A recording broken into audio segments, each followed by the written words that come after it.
Whether you're a diehard fan or just stepping into the squared circle, we're here to give you the real scoop on everything happening in the ring. I'm your host, RJD, and we're about to take a ride through the latest and greatest in pro wrestling. Get ready for all our hot takes, deep dives, and all the wrestling you never knew you needed. Don't forget to hit the like, share, and subscribe button and join What the Wrestling family so you never miss an episode. Now let's step into the ring.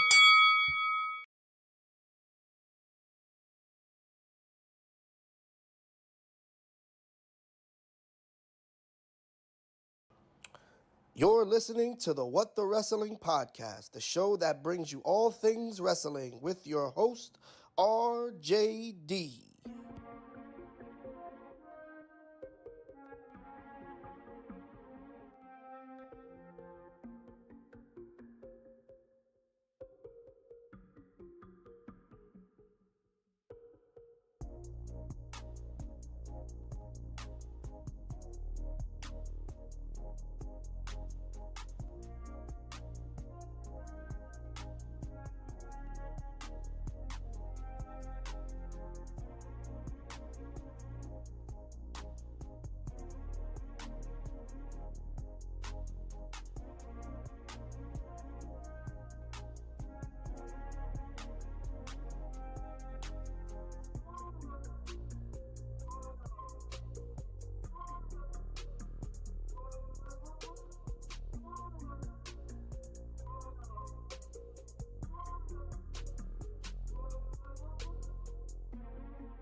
Oh, you already know what time it is.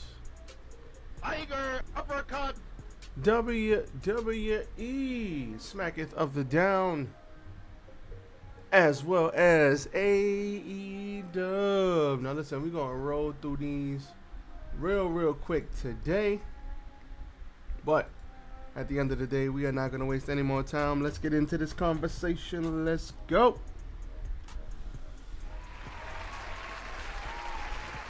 Yes.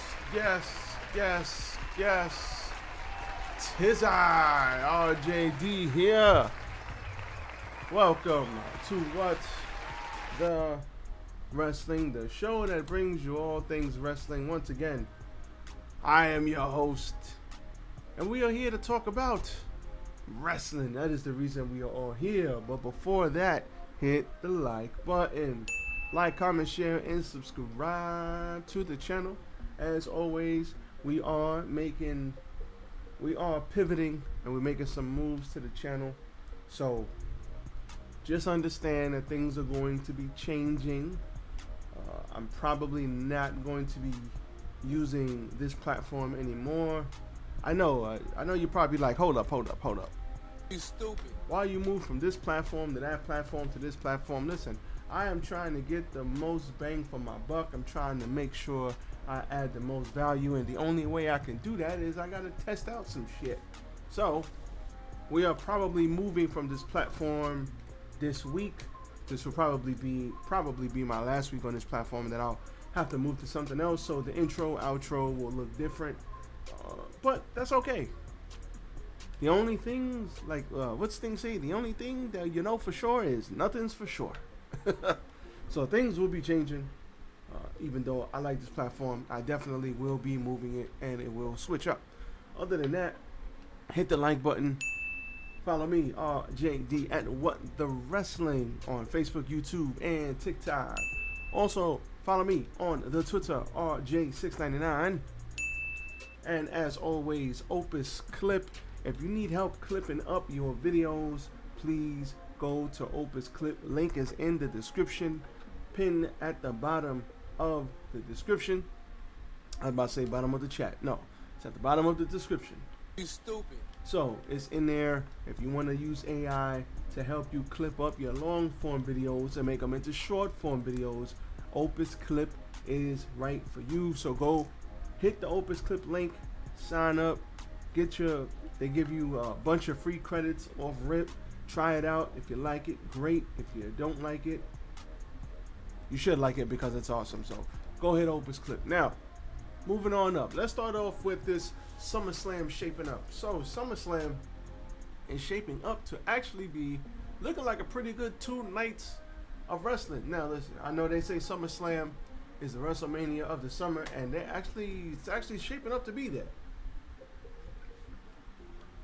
It's shaping up to be that. Now, when we got this SummerSlam, shaping up to have a nice little bit of matches, but as always, there's always some buffoonery going on, and this is where we had Cody Rhodes and John Cena. They get into a bit of a kerfuffle, and at the end of the day, I like this segment because Cody wanted to see that contract. I don't know if he amended it on the low, but Cena tried to weasel his way out and say, listen, I know everybody's mad, but I got a movie with Netflix and everybody knows about it, and I cannot sign this because if I sign this, then I have to be at SummerSlam, and I don't want to sign it. So you know what? I'm sorry. We could do it in Paris. We could do it in Kurth, but I am not fighting you at SummerSlam. Nope. Cody said, I don't want to hear none of that. Get the fuck out of here! Cena proceeded to leave. Cody proceeded to whoop his ass. I believe he put him through a table, and then he was knocked unconscious. He took his hands, the old Stone Cold to Vince McMahon. Only my hands can sign this paper. And then he signed the paper in place of Vince, using his unconscious hand to do it. We got the same thing here, and we have ourselves a match, but not only any match, we have ourselves a street fight. I ain't mad at it, not one bit. We got ourselves a street fight, and I am looking forward to SummerSlam, which with each passing day, I'm looking forward to SummerSlam. I'm not even gonna lie. I will be hosting. I have invited people over as we speak. We got a couple weeks to go, and I'm looking forward to this, man. SummerSlam, they're making it big drama show. Shout out to Triple G. They're making it big, and at the end of the day, great. I'm glad they're making it 2 nights. My wife is gonna hate me, but it's okay. She's in for a lot of wrestling, and she don't even know it. But SummerSlam for 2 nights, shaping up to be good. That will probably be your night 2 main event. I mean, 99.9% sure. So, looking forward to that. Now, what else happened on this show? We got Damian Priest continuing his feud with Aleister Black. That actually happened. And he had a fight with Carmelo Hayes, but ended in DQ after Aleister Black he interfered, knocked him off. He was doing the old school. He knocked him off the top rope, hit him with a black mass. Damian Priest, Aleister Black, yes please, take my money. But I think Aleister Black needs the win, because he needs a big win over somebody credible, because he's just coming back into the company. He really hasn't done much yet. He's a bad guy, but we like Aleister Black because he's cool. So, I do anyway. So hopefully they get that right. And another thing that has surprised me is Charlotte Flair. What is going on here? The babyface reactions. It's over 9,000. Do we actually like Charlotte Flair? Stop it. Get some help. They have this whole I'm not your friend thing going on with Charlotte and Alexa Bliss, and dare I say, the people are getting into it. It is resonating with, it's kind of like the Odd Couple, Rock and Sock Connection type thing. Like, that's the only thing I can compare it to. We got Charlotte Flair and Alexa Bliss. They've both been around forever. They both, Alexa is coming back into the company, and Alexa is, I don't know, she's doing some good work. Like, every time I see her in the ring, she's like, not stiff, but everything she does is like, she's so little, and she's like putting everything into every elbow, and it's just awesome, and she's getting great reactions, and hopefully she continues to. Gonna be hard to boo her, after her connection with Bray Wyatt. So rest in peace to the homie. But this whole pairing is getting Charlotte Flair babyface reactions, and people are liking her. So you know what? If Shay like it, I love it. She had a fight with Raquel, and because of Roxanne interfered, Alexa interfered, and she got the roll-up pin. I'll take it. And she's not your friend. She's still not your friend. Still not your friend. But Charlotte Flair is looking real good here. People are starting to dig it. People are starting to like her, and I'm all for that. Now, we had Andrade El Idolo and Rey Fenix versus DIY Motor City Machine Guns and Fraxium. Now, this was to determine a number one contender. Now, what I don't like that they do is they have these number one contenders, and then after that, these number one contenders, they do all this to get beat up and fed to whoever's the champion. So, at the end of the day, these guys need a big win, and if they get a big SummerSlam match but they come up short, I'm all for it. I'm cool. Maybe they could, regroup, show off their skills, and come back at it at a later date. But I don't like when they do that, because it's like, we know you're not going to win. But in this case, tag team champions are the Wyatt Six. We got to figure out a way to get the Wyatt Six some momentum, and we can't just have them out there doing spooky shit and nobody cares. We got to actually get them integrated. We don't got to see them every week, but we got to see something. Let's get a little bit of a story going on here, and let's pick this up. So, I'm glad they got the tag team titles. Andrade hit Ciampa with the message, and Andrade and Rey Fenix are now number one contenders. So they'll probably have that fight at SummerSlam. It'll probably be an excellent match because it's Andrade and it's Rey Fenix. Duh. So I like the tag team division on SmackDown. We got Andrade, Rey Fenix, DIY, Motor City Machine Guns, Fraxium, and the Street Profits and the Wyatt Six. We got a nice, healthy tag team division. We just got to get some stories going on and get everybody invested, and we'll be all right. Now, we had Stephanie Von Kerr beat Alba Fire, and then she got beat up after the match by Piper Niven. So that's okay, but good win for Stephanie. Not a long match; it only went a couple minutes, so she's on TV. Nothing wrong with that, right? Now, we also had this car accident angle, which they shot at the beginning of the show, and it continued throughout the show. We all know Jacob Fatu has had documented issues with the law, so he said, I ain't going with you punk-ass police. They interviewed everybody. The cops interviewed everybody. They came forward. They did what they had to do. Then they continued to move throughout the show, and everybody was in the ring. But here comes Jimmy, and Jimmy bigs up Solo and says, yo, they tried to frame you. Yo, bro, I got you. And then they came out of nowhere.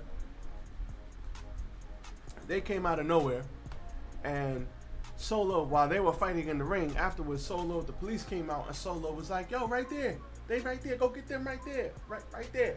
And they took his hand, locked him up. Crowd went crazy. And we got ourselves a cage match between Solo Sikoa and Jacob Fatu booked for SummerSlam. This could go either way. This could go 50-50. So, I don't know. I guess we'll see. But SummerSlam predictions are coming in a couple of weeks. Well, about a week and a half. So, I look forward to seeing that. And that was basically SmackDown. It was smooth. Not too much, not too little. It was all right. It was cool.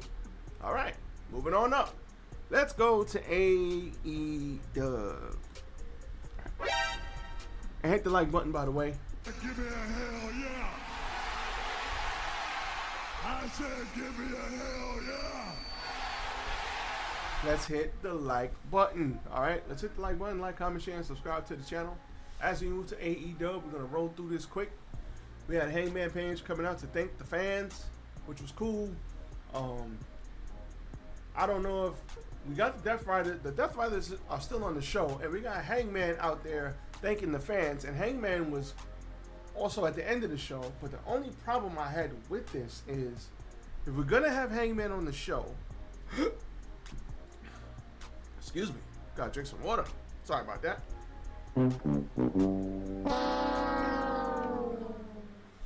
If we're gonna have Hangman on the show, I wanted this show to be a Raw after Mania type feel. I wanted everything to be crazy. I wanted surprises, something. All In is the biggest show for AEW. That's what I was looking for.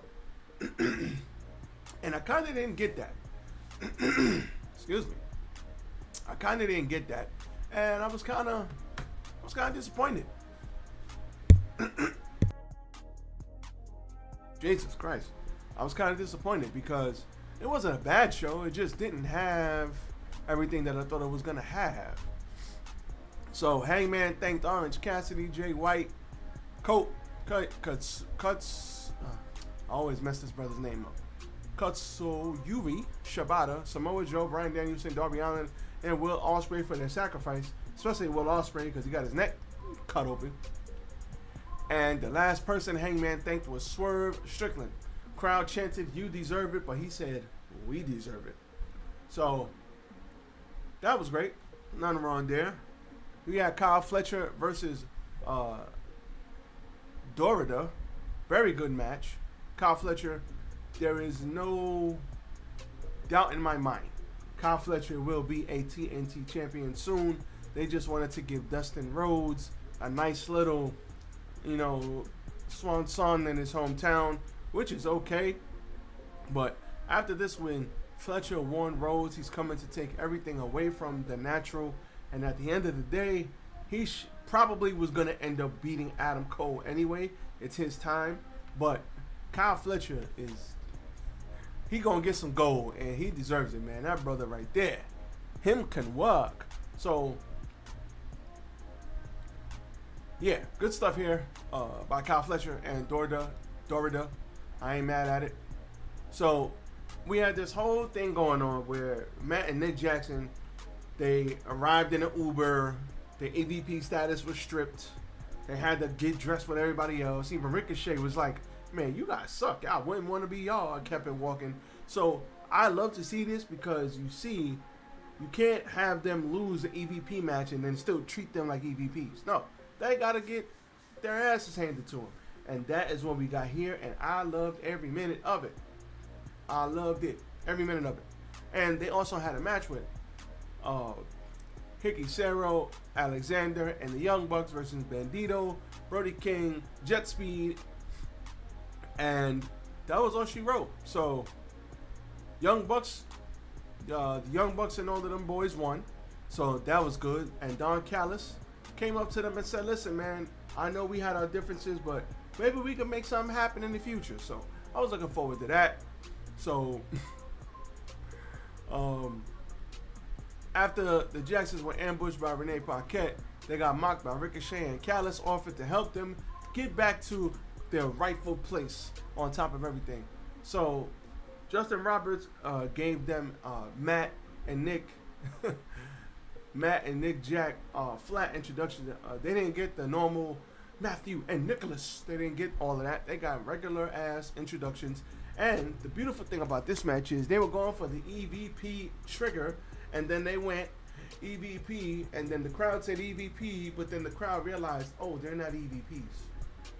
And then because of that, the baby faces took control, and they almost got beat because of that. So that was great because story progression. I love it. Cope is back, and he has a mission to whoop FTR's ass because they put him out. They put him out for 4 months that he couldn't get back, and he's mad, obviously, and he said he didn't come back to help Christian. He came back because FTR took something away from him that he cannot get back, and he didn't come back to stop the patriarchy. He came back just to get FTR. So we will be getting FTR versus Cope and Christian soon. And who knows, maybe FTR wins the tag team titles and it'll be for the belts. Maybe they'll lose, work their way back around, and then end up winning the big one at a big event. Maybe that's how it's going to go. I don't know. Stokely Hathaway came out and said, "Listen, because of Spike and you're spiking people in the back, the higher ups don't like it. So you know what? If you touch FTR, you're fired." So because of that, he said, "Okay, I can't touch FTR, but they didn't say nothing about you." You stupid. Nope. So that's a big L for Stokely Hathaway because he took one hell of a spear. You big dummy. And later on in the night, Kip Sabian and Mother Wayne declared their true allegiance to the prodigy, Nick Wayne. So now they're starting to elevate Nick Wayne. So I hope the young brother can do something about this, and I hope he takes it to the next level. Shout out to Nick Wayne, man. Now, after that, we had the Gia, Queen Aminata, Statlander, and Willow for a chance to win $100,000. And the ladies did not disappoint as always. And Tequila wins the match, wins the $100,000. Tequila, let me hold $1, homegirl. You got it. Don't tell me you don't got it. So Willa hit Tequila with the bomb. Statlander put the referee Aubrey Edwards out of the ring before she could count to 3 counts. So she basically had this match won, and that was all that happened. They missed Queen Aminata sending Tequila over the top rope after they started brawling, but this was a very good match, and I am not mad at it. The ladies doing their thing. So Athena warns Toni Storm she is coming for her title. As always, Athena, as we all know, won that Casino Battle Royale at All In, so she's coming for Toni Storm, and you know what? I'm cool with that. Give me that hell yeah! I ain't mad at that. Athena has been in Ring of Honor purgatory for too damn long. Not that I don't like Ring of Honor. I think Ring of Honor is great. I just want to see Athena on TV whipping people's asses. She is the Ring of Honor Forever champion because no one can beat her. She's a badass. So we need to do something with Athena, and she needs to run that back with Mercedes and get that win back too. But I digress. Storm said Luther would be out of action because he needed reattachment surgery, whatever the hell that means. Hopefully he's alright and for real. Timeless says if the CEO, she promised that she was ready for her if she ever stepped to her again. And after the match, AEW announced Toni Storm and Starks for next week. So Toni Storm will be in action. Then we had Kazuchika Okada versus Rafael Quintero. Don't worry, you didn't miss much here. Okada, dropkick, Rainmaker, see you later. And they changed Okada's theme music. Not the worst theme music I've ever had, but it's going to take some getting used to. But he's the Rainmaker. You didn't really have to change it. You stupid. If it ain't broke, don't fix it. But whatever. So the Rainmaker made it clear he was looking for revenge on behalf of his friends, the Young Bucks. So we will keep an eye out for that. And then we had Adam Page, Mark Briscoe, and Powerhouse Hobbs versus the Death Riders. And long behold, the Death Riders lose again. We also had a pre-tape promo with MJF talking about, I'm coming for you, Hangman. And he's going to ruin his dream and send Hangman back into a depression where he was hitting the bottle really hard. So, Mox played it safe in this match. But at the end of the day, Mox should have played it safe between the hell they put themselves through. But in the end of the day, it was not to be. It was not to be for the Death Riders. They end up losing, and that's okay. I'm not worried about that. They finally got their comeuppance, so they should have lost. So overall, not mad at this show, but it wasn't the big drama show I was expecting. I was expecting a little bit more, and I got a little bit less. But it's okay. I'm not mad at it. It's cool. It's good. It's all good. I think they need, AEW in particular needs to build off of what they did last week. Build off of All In. Build off of this. We got stories going forward, and keep the effort into the shows week by week. I know we don't have another special for AEW for a little while, so let's keep building it up. Let's keep putting on good shows, and let's build off of this momentum that we got with Hangman finally winning, and let's build off of that, and let's get Darby in the mix. Let's see what we got going on, and let's do what we got to do. So all in all, it wasn't the Raw after Mania type show I was expecting, but it was good, so I ain't mad at it. And with that being said, that's all I got for you guys today. That's it. I am out. So everybody, please be safe. Enjoy the day. I'm out. Enjoy. It's hot outside. Summertime fine. Keep it sexy. I'll catch y'all on the next one.